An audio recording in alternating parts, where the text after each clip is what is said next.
Assalamualaikum warahmatullahi wabarakatuh.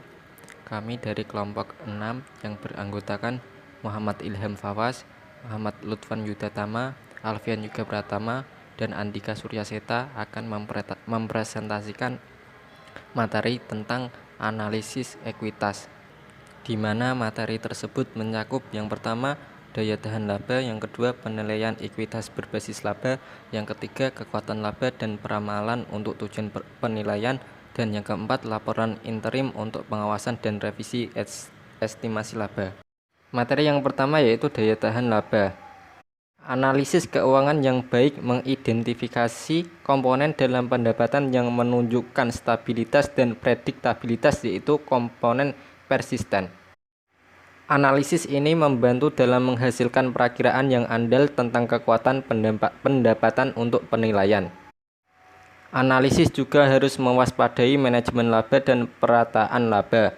Manajemen laba dan perataan laba dapat menyiratkan stabilitas dan prediktabilitas lebih dari yang ada dalam karakteristik yang mendasarinya. Manajemen perusahaan sering menegaskan bahwa aktivitas tersebut menghilangkan distorsi atau keanehan dari hasil operasi. Namun, aktivitas ini dapat menutupi ketidakteraturan alami dan siklus yang merupakan bagian dari lingkungan dan pengalaman perusahaan. Penting untuk mengidentifikasi pengaruh ini dalam menilai risiko perusahaan. Bagian ini mempertimbangkan elemen-elemen yang berhubungan dengan analisis persistensi laba, termasuk tingkat laba, tren, dan komponen. Adapun daya tahan laba terdiri atas yaitu pertama penyusunan ulang dan penyesuaian laba. Yang kedua faktor penentu daya tahan laba, dan yang ketiga pos laba yang bertahan dan sementara. Penyusunan ulang dan penyesuaian laba. Salah satu aktivitas analisis ekuitas adalah untuk menyusun laba dan komponen laba sehingga dapat memisahkan elemen yang stabil, normal, dan terus-menerus dengan elemen acak, tidak tentu, tidak biasa, dan tidak berulang. Penyusunan ulang dan penyesuaian laba terbagi menjadi tiga. Yang pertama yaitu informasi mengenai daya tahan laba, penyusunan ulang laba, dan komponen laba. Dan yang terakhir, penyesuaian laba dan komponen laba. Informasi mengenai daya tahan laba. Analisis hasil operasi untuk menyusun dan menyesuaikan laba membutuhkan informasi yang relevan dan andal. Sumber informasi ini yaitu yang pertama laporan laba rugi, yang kedua laporan keuangan lainnya dan catatan atas laporan keuangan, dan yang terakhir manajemen diskursus and analysis. Informasi relevan mencakup informasi yang mempengaruhi kemampuan laba untuk dapat dibandingkan dan diinterpretasikan. Misalnya perubahan kombinasi produk, inovasi teknologi, penghentian kerja, dan keterbatasan bahan baku. Penyusunan ulang laba dan komponen laba. Penyusunan ulang dan penyesuaian laba dapat membantu menetapkan kekuatan laba suatu perusahaan. Penyusunan ulang bertujuan untuk menyusun komponen laba guna menyajikan klasifikasi yang lebih berarti dan format yang relevan untuk analisis. Laporan laba rugi yang disusun kembali secara analitis berisi detail sebanyak yang diperlukan untuk tujuan analisis dan dilengkapi dengan catatan-catatan seperti di slide selanjutnya.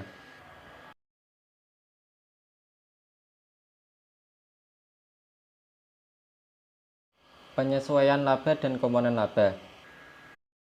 Proses penyesuaian menggunakan data dari laporan laba rugi yang disusun ulang dan informasi yang tersedia untuk meletakkan komponen laba pada periode yang lebih layak. Sebelum menilai daya tahan laba, kita perlu memperoleh angka laporan keuangan dengan beberapa penyesuaian. Seperti contoh di slide berikut ini. Materi kedua dari daya tahan laba yaitu faktor penentu daya tahan laba. Setelah menyusun dan menyesuaikan laba, analisis berikutnya akan menentukan daya tahan laba. Faktor penentu daya tahan laba yang potensial adalah tren dan daya tahan laba, yang kedua manajemen dan daya tahan laba, dan terakhir insentif dan daya tahan manajemen. Yang pertama ada tren dan daya tahan laba. Tren laba dapat dinilai melalui metode statistik atau dengan pernyataan tren. Analisis tren menggunakan angka pendapatan yang diambil dari prosedur penyusunan kembali dan penyesuaian yang diilustrasikan dalam tampilan 11.2 sebelumnya. Tren pendapatan sering mengungkapkan petunjuk penting untuk kinerja perusahaan saat ini dan masa depan atau siklus pertumbuhan defensif, dan mempengaruhi kualitas manajemen. Mungkin salah satu motivasi utama manajemen laba adalah untuk mempengaruhi tren laba, karena dalam praktek manajemen laba mengasumsikan tren laba penting bagi penilaian. Yang kedua ada manajemen dan daya tahan laba. Beberapa bentuk manajemen laba yang harus diwaspadai mencakup perubahan metode atau asumsi akuntansi. Yang selanjutnya menghapus keuntungan dan kerugian luar biasa. Yang ketiga teknik big bet. Yang keempat penurunan nilai, dan yang terakhir menentukan waktu pengakuan pendapatan dan beban. Dan yang ketiga ada insentif dan daya tahan manajemen. Analisis harus mengakui insentif bagi manajer terkait dengan laba. Manajemen laba seringkali awalnya dicapai dengan pelaporan laba yang terlalu rendah. Hal ini menciptakan cadangan untuk dapat digunakan pada periode dengan laba rendah di masa depan. Dengan adanya insentif kinerja bagi manajer dan penggunaan angka akuntansi untuk mengendalikan dan mengawasi kinerja mereka, analisis harus menyadari adanya potensi manajemen laba dan bahkan salah saji. Dan materi yang ketiga dari materi daya tahan laba yaitu pos laba yang bertahan dan sementara. Penyusunan ulang dan penyesuaian laba untuk penelitian ekuitas bergantung pada pemisahan komponen laba yang stabil dan bertahan dengan komponen acak sementara. Pos laba yang bertahan dan sementara terdiri dari analisis dan interpretasi pos sementara. Analisis dan interpretasi pos sementara. Tujuan analisis dan interpretasi pos luar biasa adalah menentukan apakah suatu pos bersifat sementara. Proses ini melibatkan penilaian apakah pos tersebut tidak biasa, bukan pos operasi, atau tidak berulang. Yang kedua, menentukan penyesuaian yang diperlukan setelah mengetahui penilaian daya tahan. Seringkali diperlukan penyesuaian khusus untuk evaluasi maupun peramalan laba. Menentukan daya tahan atau sifat sementara suatu pos. Pos tersebut dibagi dalam dua kategori besar. Yang pertama, keuntungan dan kerugian operasi berulang. Keuntungan dan kerugian ini berhubungan dengan aktivitas operasi tetapi jarang terjadi atau tidak dapat diprediksi. Yang kedua ada keuntungan dan kerugian non-operasional yang tidak berulang. Item ini tidak berulang dan tidak dapat diprediksi dan berada di luar operasi normal. Peristiwa yang mendorong ini biasanya tidak disengaja dan tidak direncanakan. Yang selanjutnya yaitu penyesuaian pos luar biasa yang mencerminkan daya tahan. Penyesuaian pos luar biasa yang mencerminkan daya tahan ini mempertimbangkan yang pertama, dampak pos sementara terhadap sumber daya perusahaan. Setiap keuntungan dan kerugian sementara memiliki efek ganda. Misalnya saat mencatat keuntungan, perusahaan juga mencatat peningkatan sumber daya. Demikian pula kerugian menghasilkan penurunan sumber daya karena pengembalian modal yang diinvestasikan mengukur hubungan pendapatan bersih dengan sumber daya. Keuntungan dan kerugian sementara mempengaruhi ukuran ini. Semakin besar item transitori, semakin besar pengaruhnya terhadap pengembalian. Jika menggunakan pendapatan dan peristiwa terkini dalam peramalan, maka item sementara menyampaikan lebih dari kinerja masa lalu. Artinya, jika kerugian sementara menurunkan modal untuk pengembalian yang diharapkan, maka pengembalian di masa depan akan hilang. Sebaliknya, keuntungan sementara meningkatkan modal dan pengembalian yang diharapkan di masa depan. Dalam meramalkan profitabilitas dan laba atas investasi, analisis harus mempertimbangkan efek dari pos sementara yang tercatat dan kemungkinan kejadian di masa depan yang menyebabkan pos sementara. Yang kedua, dampak pos sementara dan evaluasi manajemen. Setiap keuntungan dan kerugian sementara memiliki efek ganda misalnya. Nah, yang selanjutnya adalah penilaian ekuitas berbasis laba. Penilaian perusahaan merupakan tujuan penting bagi banyak pengguna laporan keuangan.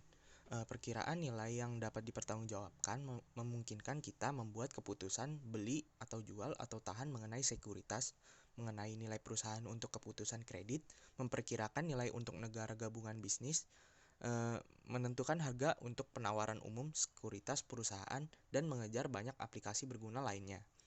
Deskripsi tradisional dari penilaian ekuitas perusahaan bergantung pada metode discount cash flow atau DCF.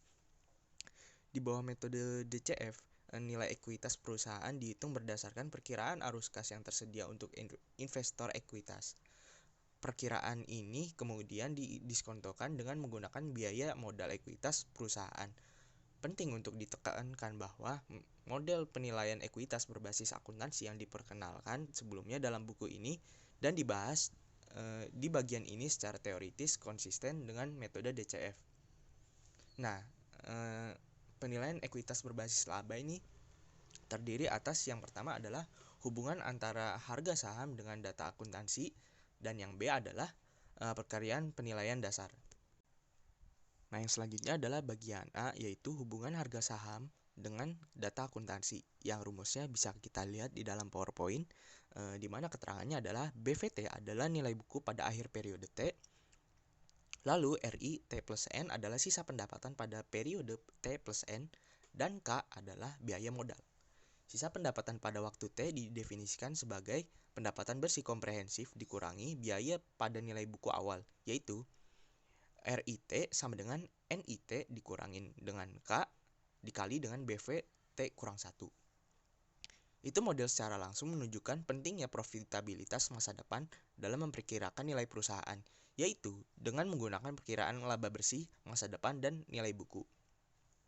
Perkiraan yang akurat dari langkah-langkah ini hanya dapat dilakukan setelah mempertimbangkan kualitas dan kegigihan pendapatan dan kekuatan pendapatan perusahaan. Kritik umum terhadap metode penilaian berbasis akuntansi adalah bahwa pendapatan tunduk pada manipulasi dan distorsi di tangan manajemen yang tujuan dan kepentingan pribadinya bergantung pada angka akuntansi yang dilaporkan. Memang sebagian besar buku ini berfokus pada perlunya analisis kita untuk melampaui angka. Nah, yang selanjutnya adalah ilustrasi 11.3. Contoh numerik dalam ilustrasi 11.3 menegaskan bagian tidak dari jawaban.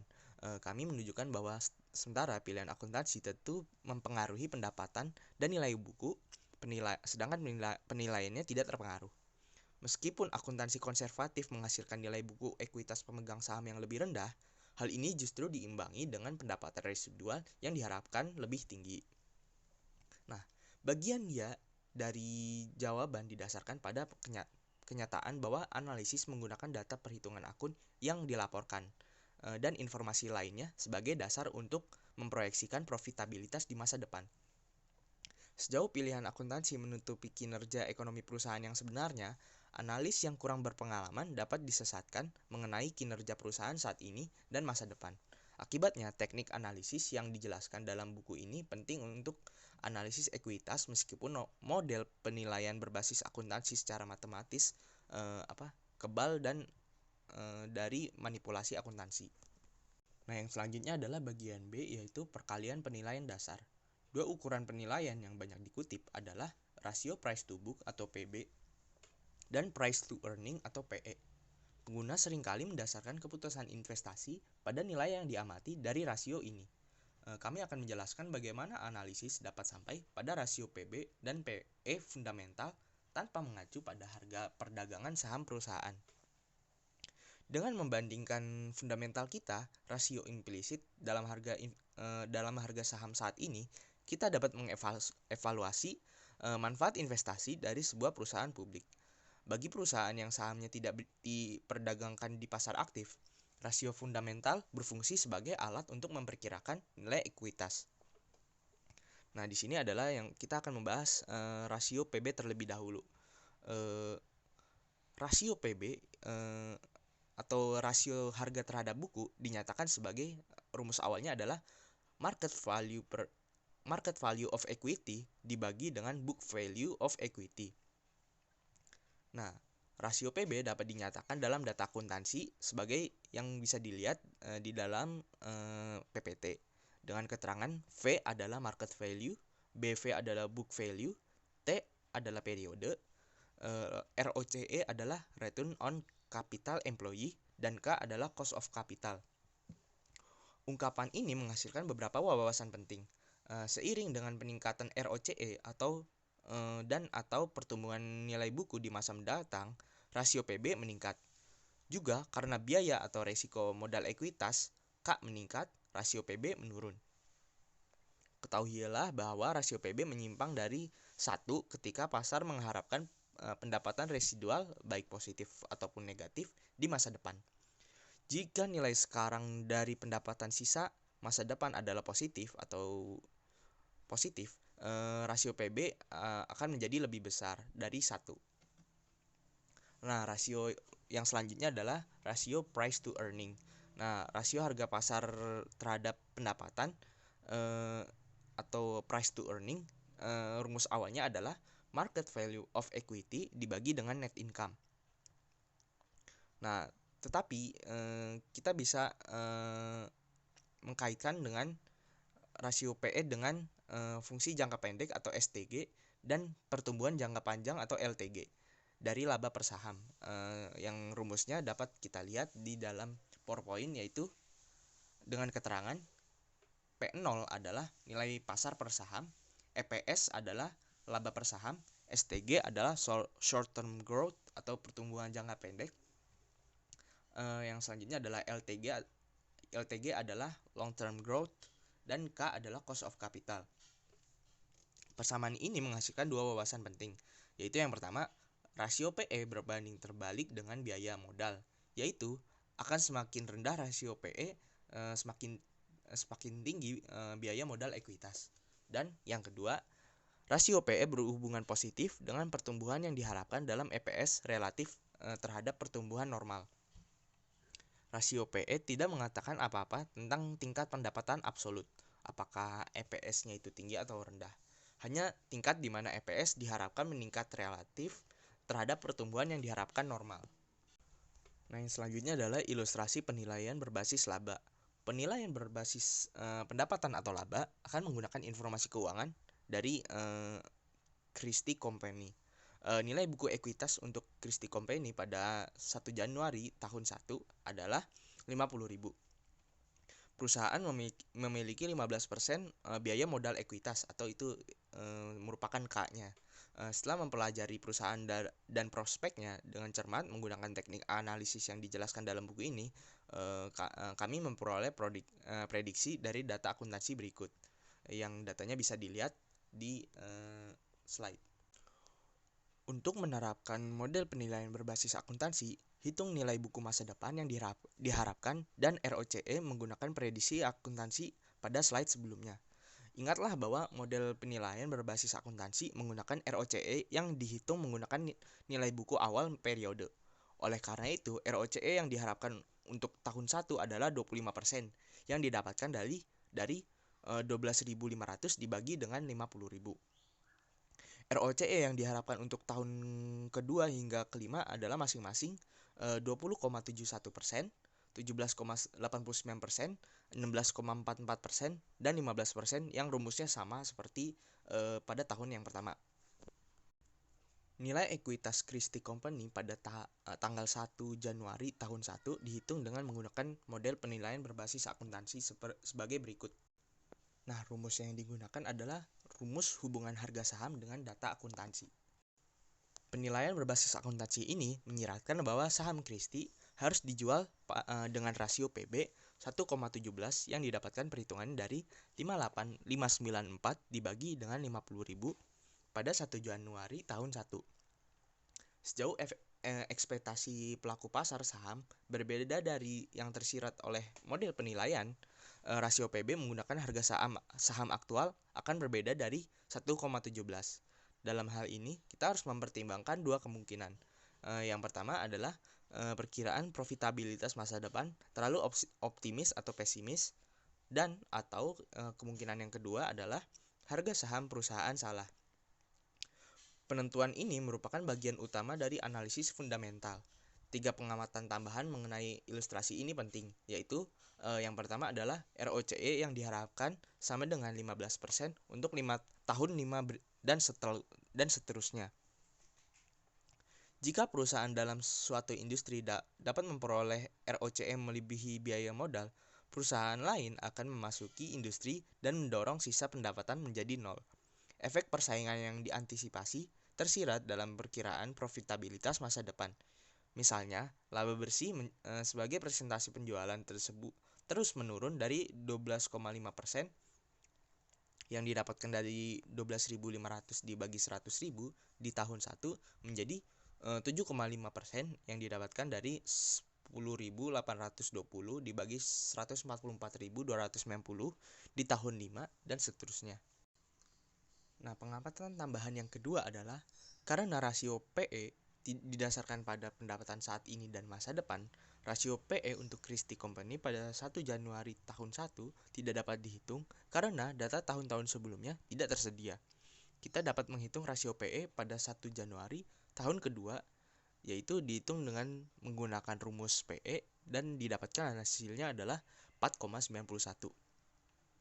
Nah, lalu pengamatan tambahan yang ketiga yaitu estimasi penilaian mengasumsikan pembayaran dividen terjadi pada setiap akhir tahun.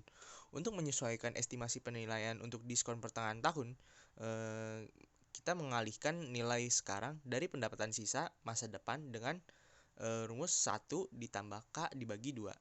Untuk Christie Company, estimasi penilaian yang disesuaikan sama dengan 59.239. Ini dihitung dari 50.000 ditambah 1 ditambah 0,15 dibagi 2 dikali 8,8594. Selanjutnya adalah kekuatan laba dan peramalan untuk tujuan penilaian. Bagian ini memperluas peran kekuatan pendapatan dan perkiraan pendapatan untuk penilaian. Kami juga membahas penggunaan laporan interim untuk memantau dan merevisi masukan penilaian ini. Yang pertama ada kekuatan laba. Earning power mengacu pada tingkat pendapatan untuk sebuah perusahaan yang diharapkan untuk bertahan di masa mendatang. Dengan beberapa pengecualian, kekuatan penghasilan diakui sebagai faktor utama dalam penilaian perusahaan. Model penilaian berbasis akuntansi mencangkup kapitalisasi, daya penghasilan, di mana kapitalisasi melibatkan pengguna faktor atau pengganda yang mencerminkan biaya modal dan risiko serta pengembalian yang diharapkan di masa depan. Banyak analisis laba dan laporan keuangan ditujukan untuk menentukan daya laba. Terdiri atas mengukur kekuatan laba. Kekuatan laba adalah konsep yang diturunkan dari analisis keuangan, bukan akuntansi. Ini berfokus pada stabilitas dan persistensi pendapatan dan komponen pendapatan. Laporan keuangan digunakan dalam menghitung daya penghasilan. Perhitungan ini membutuhkan pengetahuan, penilaian, pengalaman, dan perspektif. Laba adalah ukuran yang paling dapat diandalkan dan relevan untuk tujuan penelitian. Rentang waktu kekuatan laba. Periode 1 tahun seringkali merupakan periode yang terlalu pendek untuk mengukur pendapatan secara andal. Hal ini disebabkan oleh banyaknya aktivitas, investasi, dan pendanaan yang bersifat jangka panjang, pengaruh siklus bisnis, dan adanya berbagai faktor yang tidak berulang. Biasanya dapat mengukur kekuatan pendapatan perusahaan dengan menggunakan pendapatan rata-rata atau kumulatif selama beberapa tahun. Cakrawala waktu yang disukai dalam mengukur daya penghasilan bervariasi di seluruh industri dan faktor lainnya. Cakrawala tipikal adalah 5 tahun atau terkadang hingga 10 tahun dalam menghitung pendapatan rata-rata. Periode yang diperpanjang ini tidak terlalu rentan terhadap distorsi, ketidakteraturan, dan efek sementara lainnya yang merusak relevansi hasil 1 tahun. Perhitungan pendapatan 5 tahun seringkali mempertahankan penekanan pada pengalaman terkini sambil menghindari kinerja yang kurang relevan. Diskusi kami tentang kualitas laba dan persistensi itu menekankan pentingnya beberapa atribut laba termasuk tren. Tren laba merupakan faktor penting dalam mengukur daya laba. Jika pendapatan menunjukkan tren yang berkelanjutan, kita dapat menyesuaikan proses rata-rata untuk lebih mempertimbangkan pendapatan baru-baru ini. Contohnya, dalam perhitungan pendapatan 5 tahun, pendapatan terbaru mungkin diberi bobot 5/15, pendapatan terbaru berikutnya diberi bobot 4/15, dan seterusnya hingga pendapatan dari 5 tahun lalu diberi bobot dari 1/15. Semakin pengalaman perusahaan baru-baru ini mewakili aktivitas masa depan, semakin relevan dalam perhitungan perkiraan pendapatan. Jika kinerja baru-baru ini tidak seperti rencana masa depan perusahaan, maka lebih sedikit penekanan ditempatkan pada pendapatan sebelumnya dan lebih pada perkiraan pendapatan. Lalu menyesuaikan laba per saham. Earning power diukur dengan menggunakan semua komponen pendapatan. Setiap item pendapatan dan beban adalah bagian dari pengalaman operasi perusahaan. Masalahnya adalah pada tahun beberapa kami menetapkan item ini saat menghitung daya penghasilan. Dalam kasus tertentu, analisis pendapatan kami mungkin terbatas pada cakrawala waktu yang singkat. Seperti yang dijelaskan sebelumnya dalam bab ini, kami menyesuaikan rangkaian pendapatan jangka pendek untuk item yang lebih berhubungan dengan periode lain. Jika ini dilakukan atas dasar per saham, semua item harus disesuaikan untuk efek pajaknya menggunakan tarif pajak efektif perusahaan, kecuali jika tarif pajak yang berlaku ditentukan. Semua item juga harus dibagi dengan jumlah saham yang digunakan dalam menghitung laba per saham. Contoh ilustrasinya itu pada item effective tax rate change itu pada tahun kedua sebesar $0,02 dan settlement of litigation itu 0,07 pada tahun kedua dan tahun pertamanya $0,057. Lalu change to straight line depreciation itu sebesar 0,02 pada tahun kedua. Lalu reserve for loss on foreign assets itu tahun pertama itu minus 0,15 dan tahun keduanya itu 0,02. Lalu loss on sales of division itu pada tahun kedua minus 0,19. Change to LIFO tahun keduanya minus 0,07. Litigation settlements and expense itu pada tahun pertama minus 0,12, lalu tahun keduanya itu minus 0,09. Foreign exchange translation itu tahun pertamanya minus 0,04 dan tahun keduanya minus 0,03. R&D expenditures exceeding prior level itu tahun keduanya sebesar 0,11. Lalu higher percent allowance for the full accounts itu pada tahun keduanya sebesar 0,02. Kurang lebih per earning impact-nya itu pada tahun pertama sebesar 0,26 dan tahun kedua itu sebesar minus 0,38. Maka per earning as report-nya itu pada tahun pertama sebesar 1,71 dan tahun keduanya sebesar 1,01. Add back negative impact dari tahun keduanya itu sebesar 0,38.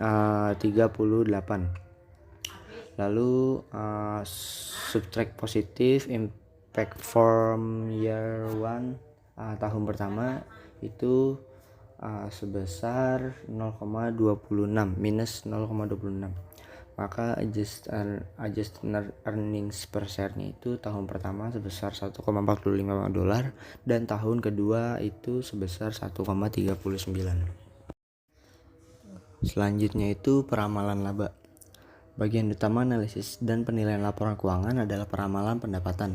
Dari perspektif analitis, mengevaluasi tingkat pendapatan terkait erat dengan peramalan pendapatan. Ini karena ramalan pendapatan yang relevan melibatkan analisis komponen pendapatan dan penilaian tingkat masa depan mereka. Oleh karena itu, banyak dari diskusi bab ini sebelumnya berlaku untuk peramalan laba. Peramalan pendapatan untuk mengikuti analisis komponen pendapatan dan melibatkan menghasilkan perkiraan tingkat masa depan mereka. Kita juga harus mempertimbangkan interaksi antara komponen dan kondisi bisnis di masa depan. Kita juga harus mempertimbangkan persistensi dan stabilitas komponen pendapatan. Hal ini termasuk analisis elemen permanen atau berulang dan sementara atau tidak berulang yang terdiri dari mekanisme peramalan, elemen peramalan laba, dan melaporkan peramalan laba. Untuk yang pertama itu mekanisme peramalan laba. Peramalan mengharuskan kita untuk secara efektif menggunakan semua informasi yang tersedia, termasuk pendapatan periode pada sebelumnya. Peramalan juga mendapatkan manfaat dari disagregasi. Disagregasi melibatkan penggunaan data berdasarkan lini, produk, atau segmen dan sangat berguna ketika segmen ini berbeda berdasarkan resiko, profitabilitas, atau pertumbuhan. Pendapatan divisi untuk take home mengungkapkan bagaimana kinerja divisi yang sangat berbeda dapat ditutupi oleh hasil agregat. Bisa dilihat contohnya di PPT itu techno earnings dengan besaran miliar. Elektroproduk pada tahun 2003 sebesar $1.800 dan pada tahun 2004 sebesar 1.700, tahun 2005 sebesar 1.500 dan tahun 2006 sebesar 1.200. Lalu customer service pada tahun 2003 itu sebesar 600, tahun 2004 sebesar 800, tahun 2005 sebesar 1100, dan tahun 2006 sebesar 1400. Maka total net income-nya itu adalah pada tahun 2003 itu sebesar 2.400 dolar, dan tahun 2004 sebesar 2.500, dan total tahun 2005 sebesar 2.600, dan pada tahun 2006 itu sebesar 2.600 juga. Nah, kita juga harus membedakan nih peramalan dari ekstrapolisasi. Ekstrapolasi biasanya mengasumsikan kelanjutan tren dan secara mekanis memproyeksikan tren itu ke masa depan. Penelitian analisis mengungkapkan berbagai sifat statistik dalam pendapatan. Pertumbuhan pendapatan tahunan sering berperilaku secara acak. Beberapa pengguna menafsirkan ini sebagai menyiratkan pertumbuhan pendapatan tidak dapat diperkirakan. Kita harus ingat studi ini mencerminkan perilaku agregat, bukan perilaku individu dari perusahaan. Selanjutnya, yaitu peramalan laba yang andal tidak dilakukan dengan ekstrapolasi sederhana dari pertumbuhan atau tren laba masa lalu. Hal ini dilakukan dengan menganalisis komponen pendapatan dan mempertimbangkan semua informasi yang tersedia, baik kuantitatif maupun kualitatif. Ini melibatkan peramalan komponen-komponen ini dan berspekulasi tentang kondisi bisnis di masa depan. Sumber yang relevan sering berguna untuk peramalan pendapatan adalah diskusi dan analisis manajemen. Ini berisi informasi tentang pandangan dan sikap manajemen tentang masa depan, bersama dengan diskusi tentang faktor-faktor yang mempengaruhi kinerja perusahaan. Sementara perusahaan lambat dalam menanggapi permintaan pasar untuk perkiraan numerik dari posisi dan kinerja keuangan, mereka didorong melaporkan informasi berwawasan ke depan dalam MD&A. Yang kedua itu elemen peramalan laba. Elemen lain dalam peramalan laba adalah memeriksa kewajaran perkiraan. Biasa sering menggunakan pengembalian modal yang diinvestasikan untuk tujuan ini. Jika perkiraan pendapatan menghasilkan pengembalian yang secara substansial berbeda dengan pengembalian yang direalisasikan di masa lalu atau dari pengembalian industri, kita juga harus menilai kembali perkiraan dan prosesnya. Perbedaan hasil ramalan dari apa yang wajar harus dijelaskan. Pengembalian modal yang diinvestasikan tergantung pada pendapatan, di mana pendapatan adalah produk dari kualitas manajemen dan manajemen aset. Untuk kualitas manajemen, dibutuhkan manajemen yang cerdas untuk menghirup kehidupan ke dalam aset dengan menggunakan secara menguntungkan dan efisien. Untuk mengasumsikan stabilitas dan hubungan dan tren, menyiratkan tidak ada perubahan besar dalam keterampilan ke dalam dan kontinuitas manajemen. Ini juga menyiratkan tidak ada perubahan besar dalam jenis bisnis di mana keterampilan manajemen terbukti. Lalu manajemen aset, elemen kedua dari operasi yang menguntungkan adalah manajemen aset dan keberhasilan dalam membiayai aset tersebut. Perusahaan membutuhkan aset untuk memperluas operasi, kontinuitas berhasil, dan perkiraan tumbuh bergantung pada sumber pembiayaan dan pengaruhnya terhadap pendapatan. Dan yang ketiga, melaporkan perkiraan penghasilan. Beberapa tahun terakhir telah menyaksikan peningkatan minat dalam menggunakan perkiraan pendapatan oleh perusahaan. Kita juga harus menyadari bahwa peramalan manajemen atau orang dalamnya berbeda dengan peramalan yang dibuat oleh analisis keuangan itu orang luar atau pihak eksternal. Keandalan perakiraan bergantung pada akses informasi dan asumsi yang dibuat. Penggunaan perakiraan manajemen atau analisis dalam analisis kami bergantung pada penilaian asumsi yang mendasarinya. SEC mendorong perkiraan yang dibuat dengan etikat baik memiliki dasar yang masuk akal. Ini merekomendasi mereka dilaporkan dalam format laporan keuangan dan disertai dengan informasi yang berbeda bagi investor untuk menilai keandalan. Untuk mendorong pengungkapan perkiraan, SEC memiliki aturan pelabuhan aman yang melindungi perusahaan dari tuntutan hukum jika prediksi mereka tidak menjadi kenyataan. Aturan-aturan ini melindungi perusahaan asalkan Perkiraan mereka didasarkan secara wajar dan dibuat dengan itikat baik. Karena pertimbangan hukum praktis, hanya sedikit perusahaan yang memanfaatkan safe harbor rules ini dan menerbitkan perkiraannya.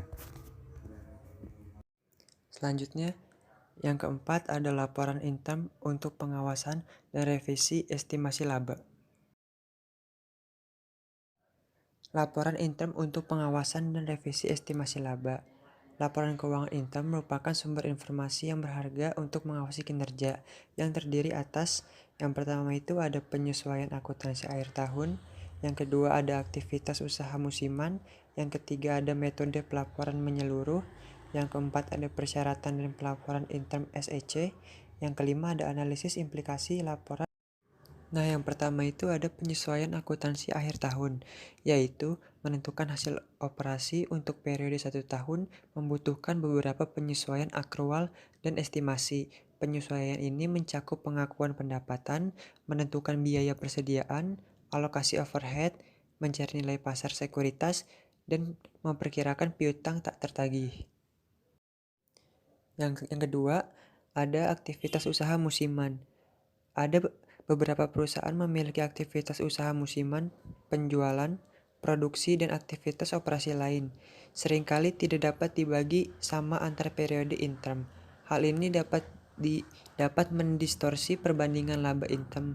Selain itu, juga dapat menimbulkan masalah pada alokasi biaya-biaya yang sifatnya diskresioner seperti iklan, penelitian, pengembangan, perbaikan, dan pemeliharaan. Selanjutnya yang ketiga ada metode pelaporan menyeluruh. Laporan kuartalan merupakan bagian dari keseluruhan 1 tahun dan bukannya periode diskrit. Masyarakat pengakuan pendapatan dan beban, hal ini mencakup penyusutan, persediaan, diskon atas kuantitas, dan piutang tak tertagih. Selanjutnya yang keempat itu ada persyaratan pelaporan intern SEC. Yang pertama itu laporan intern komparatif dan laporan keuangan hingga tanggal ini dapat diberi judul tidak diaudit tapi harus dimasukkan dalam laporan tahunan. Yang kedua, neraca komparatif. Yang ketiga, laporan arus kas hingga hari ini. Yang keempat, informasi proforma mengenai penggabungan usaha yang dicatat sebagai pembelian. Yang kelima, kesesuaian dengan prinsip akuntansi berlaku umum dan pengungkapan perubahan akuntansi termasuk surat dari auditor.